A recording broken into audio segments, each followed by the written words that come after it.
السلام عليكم أزول فلاون.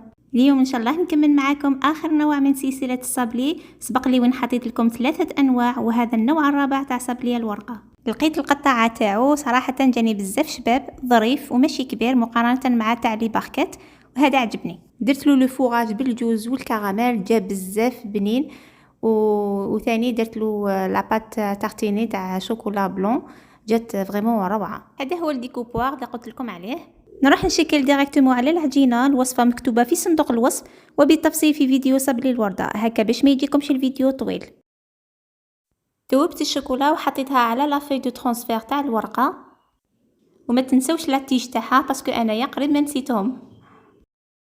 نزعزعهم هكا شويه باش ما يكونوش لي بولدر وباش يتعمروا كاع الفراغات، ونحطهم في الثلاجه. هنا عندي نسلي كراميل، نزيد عليهم جوز محمص ومرحي. نحطو شويه بشويه حتى نتحصلوا على عجينه شاده شويه روحها.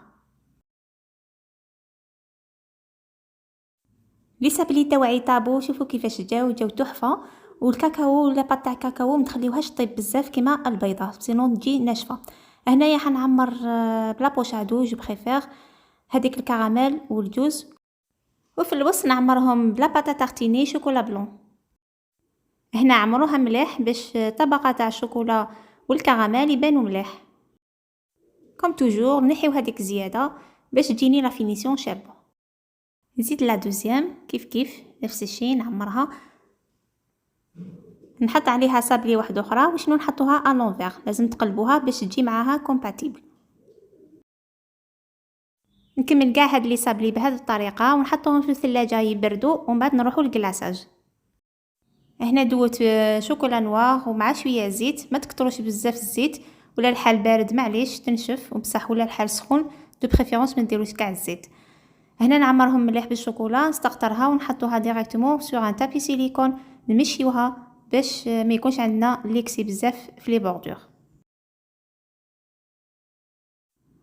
شوفوا هنايا باش تجيو ديموليو هاد لي فوي تاع ترانسفير. شوفوا جامي ديروا يدكم هكا من تحت كيما راني ندير، هادي راني درتها بالعاني باش تشوفوا برك الاخطاء، باش ما تعاودوهمش نتوما. لازم نعبزو هكا، نعبزو من الفوق والشوكولا تطلع وحدها بلا ما يتكسروا هادوك لي ديتاي.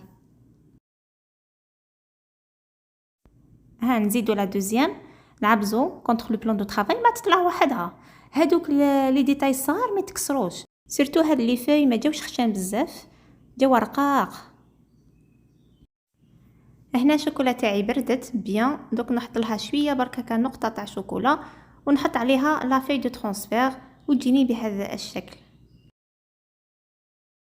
فوالا جات كيما هكا، يعني الشكل تاع صابلي جا فريمون سوا مع الورقه تاع ترانسفير، جات هايله.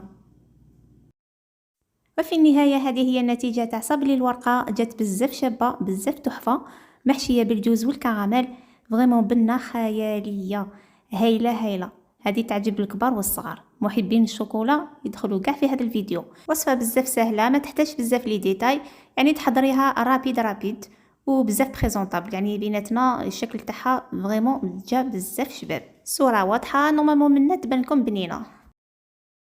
وفي النهاية نشكركم على المشاهدة، وأحسنوا ختام الشهر بالدعاء والمناجاة والتوسل لله سبحانه وتعالى، وربي يتقبل منكم، والسلام عليكم.